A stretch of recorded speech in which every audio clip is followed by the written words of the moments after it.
Riker was an 8-year-old with 7 years of service and a perfect record. By work, narcotics, building searches. He'd pulled 2 officers from a burning patrol car in 2019 and taken a knife blade to his shoulder protecting Garrett during a traffic stop in 2021. The city gave him a medal. Before we begin, tell us where you are watching from, and if this story touches your heart, please subscribe. Officer Garrett Holden was 32 when the bullet took his leg. Not his life, just his career. The K-9 unit took his partner next. Not the man, the dog. When Garrett couldn't walk anymore, they gave Riker a kennel number and a date to be rehomed. 3 families tried. The Caldwells in River Hills wanted a protection dog for their teenage daughter. Riker bit through the leather leash on day 2 when their mailman reached into his bag. The Fentons in Wauwatosa thought love and patience would be enough. He refused food for 6 days, lost 9 pounds, and they brought him back shaking with guilt. The last family didn't even make it home. Riker broke a car window at a red light and ran 4 blocks before animal control cornered him behind a gas station. After that, the department stopped trying. Riker became a liability. Too aggressive for civilians. Too old to retrain. Too bonded to a handler who wasn't coming back. They moved him to a rural boarding facility outside Milwaukee where retired working dogs wait for space, time, or death. For 11 weeks, Riker refused his bowl. Handlers tried raw meat, chicken broth, peanut butter on kibble. He'd sniff, turn away, lay with his back to the chain link, staring at nothing. His ribs started showing. His coat lost its shine. They forced fluids through a syringe twice a day to keep him alive. But no dog can survive on water and stubbornness forever. Meanwhile, in a small house on the south side, a woman named Claire Brennan was learning what it meant to live with a rescue. Her golden Labrador, Banjo, had been pulled from a hoarder house 6 months earlier. 23 dogs in 2 rooms. No windows, no daylight. Banjo came out thin, anxious, terrified of men. Claire worked in patient transport at Frontert Hospital. She understood trauma. She knew healing wasn't linear. What she didn't know was that Banjo had been keeping something. A photograph. Not chewing it, not hiding it. Carrying it. Tucked inside his bed. Pressed between the cushions. Slipped under her pillow. A printed photo of a man in uniform. The hoarder's son. A cop who used to visit before the house fell apart. Banjo had loved that man. And when everything else was taken, that image was the only thing left. Claire never connected those dots. Not until the day a shelter coordinator called asking if she'd foster a high-risk police dog who was shutting down. Not until she agreed, drove out to that facility, and watched a dying German Shepherd meet her anxious Labrador for the first time. Not until Banjo walked into Riker's kennel, dropped that photo at his paws, and the police dog's eyes came back to life. The first thing you need to understand about Riker is that he wasn't eating because he was waiting. Not for food. Not for help. For an order that would never come again. Claire Brennan's phone rang on a Thursday afternoon while she was folding laundry in her living room on Milwaukee's south side. The woman on the line introduced herself as Monica from the County Shelter Network. Her voice was careful, like she was holding something fragile.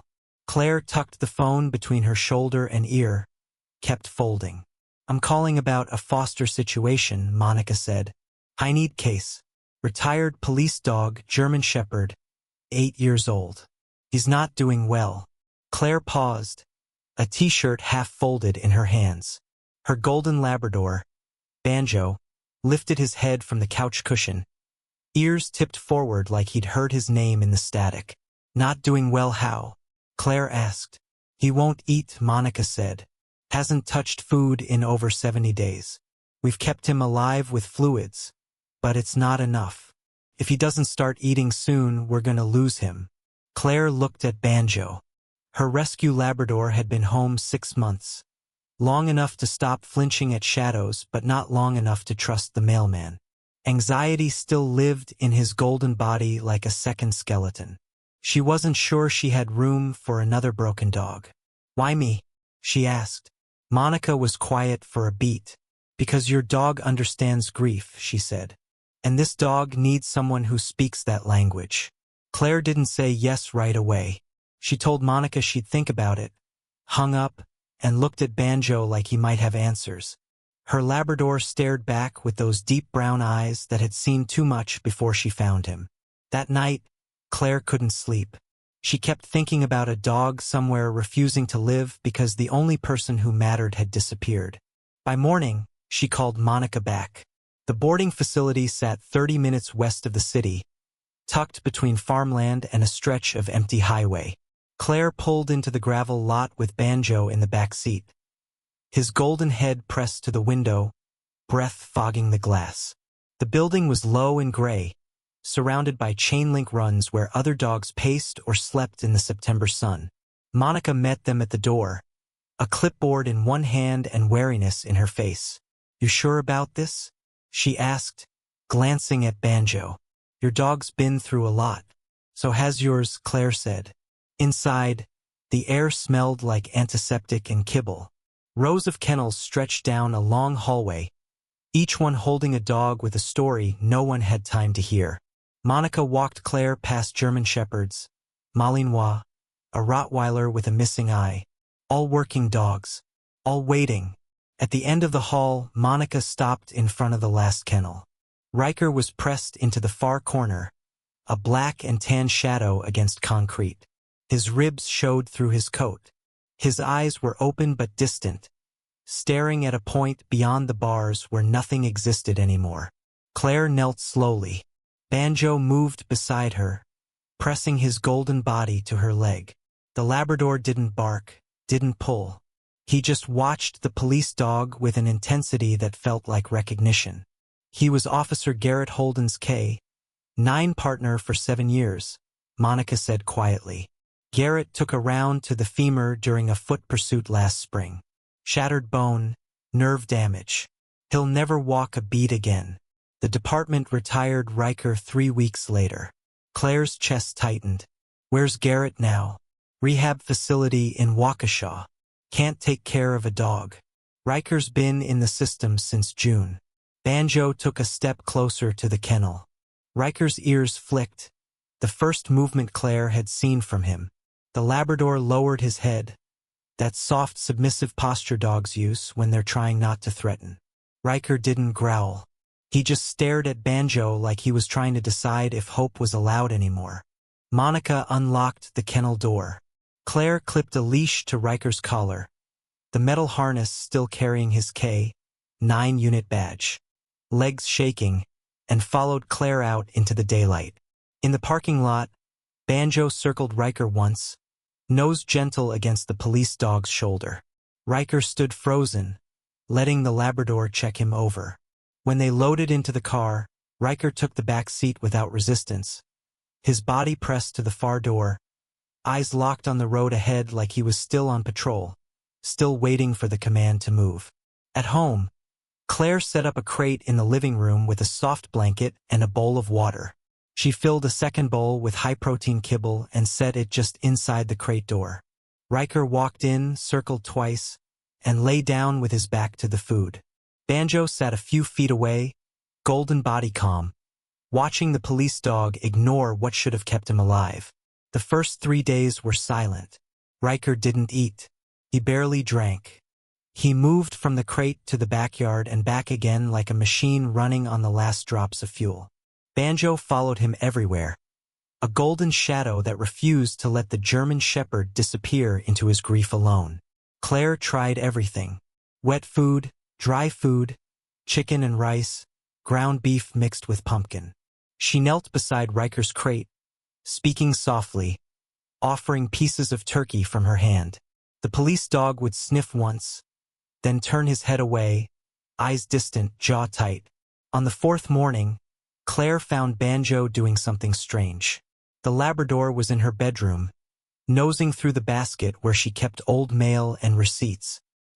He pulled out a folded piece of paper, carried it carefully in his mouth, and walked back to the living room.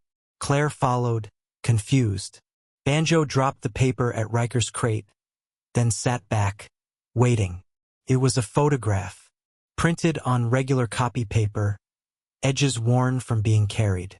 The image showed a man in a police uniform, dark hair, strong jaw, standing beside a patrol car with one hand resting on the open door. Claire's breath caught. She didn't know this man. The photo must have come from Banjo's past, tucked into his belongings when he was pulled from that hoarder house 6 months ago. Riker's ears pricked. The German shepherd lifted his head for the first time in days, eyes focusing on the image lying just beyond the crate bars.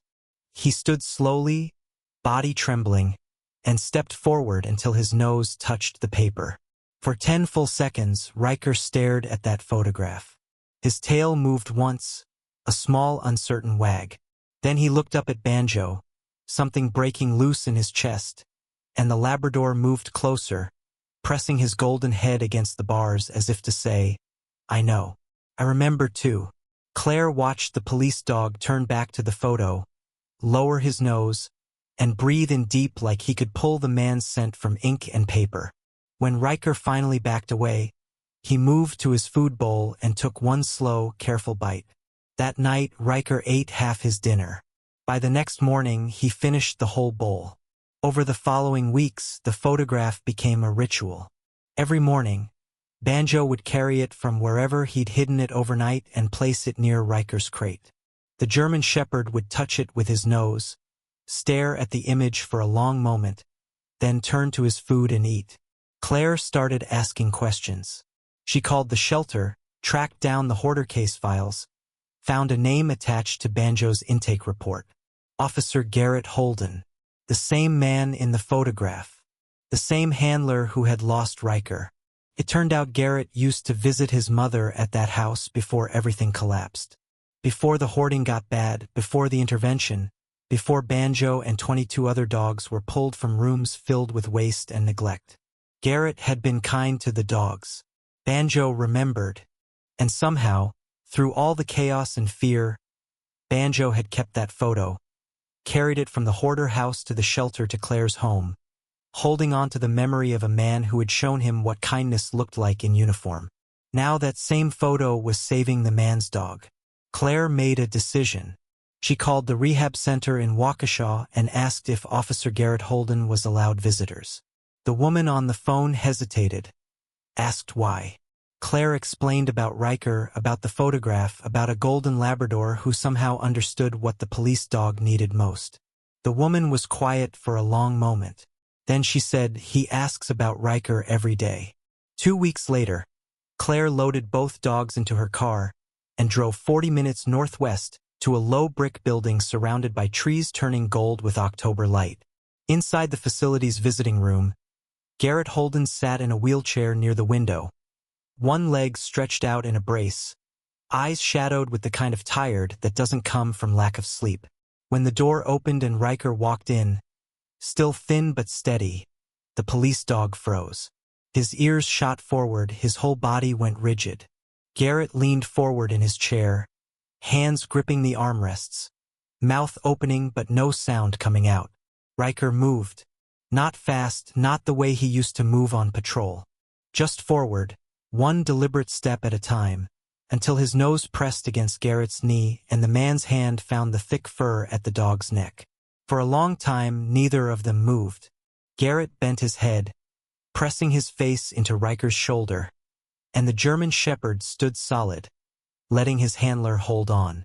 Banjo sat quietly beside Claire, watching the reunion with the same gentle patience he'd shown every day in that living room, teaching a dying dog how to eat again. When Garrett finally looked up, his eyes were wet. He looked at Claire. "How?" he asked, voice rough. "She saved him," Claire said, nodding toward Banjo. "She showed him you hadn't forgotten." Garrett reached out, and Banjo stepped forward, letting the officer scratch behind his golden ears. The Labrador's tail wagged slow and steady. Garrett looked at the dog, then at Claire. "I don't understand." Claire pulled the worn photograph from her jacket pocket and handed it to him. Garrett stared at the image, recognition dawning. "This was taken at my mom's house," he said quietly. "Back when I used to visit. Before everything fell apart." "Banjo kept it," Claire said. He's been carrying it for months. When Riker stopped eating, Banjo showed him. Every morning, like he was reminding him you were still out there. Garrett's hand trembled as he held the photo. He looked at Riker, then at Banjo, then back at Claire. He's eating now? Every day, Claire said. He wouldn't let go until he saw this, until he knew you were real. In the quiet of that room, with autumn light coming through the windows and two dogs sitting side by side, Garrett Holden made a decision. He looked at Claire. When I get out of here, he said, I'm taking him home. Claire nodded. I know. But until then, Garrett continued, voice steady now, can you keep them together? Riker and Banjo? Claire looked at the golden Labrador who had spent 6 months learning to trust again, who had somehow kept a photograph through every nightmare, who had chosen to save a stranger's dog when his own past should have made him too scared to try. Yeah, she said, they can stay together. 3 months later, on a cold January morning, Garrett walked out of rehab on crutches with a limp that would never fully heal. Riker was waiting in the parking lot, sitting beside Banjo, both dogs watching the door like they'd known he was coming. When Garrett lowered himself into the driver's seat of Claire's car, Riker climbed into the back, settled beside Banjo, and rested his head on the Labrador's shoulder. The two dogs breathed in sync as Claire drove them all back to Garrett's apartment on Milwaukee's east side. Inside, Garrett set up 2 bowls, 2 beds, 2 leashes by the door. Riker ate without hesitation. Banjo curled up beside him, golden body pressed close. Claire visited twice a week.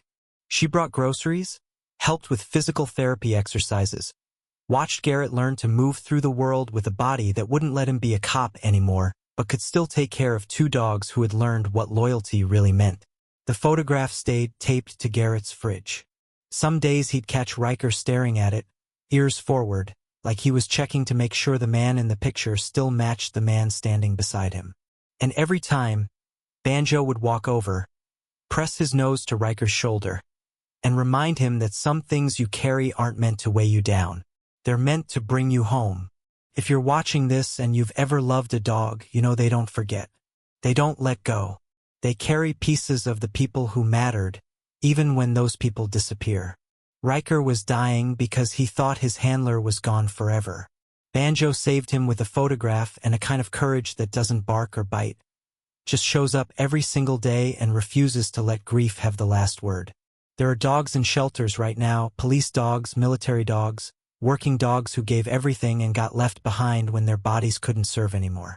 There are rescue dogs like Banjo, pulled from houses where love got buried under trauma, who still remember what kindness looks like and hold on to it like a lifeline.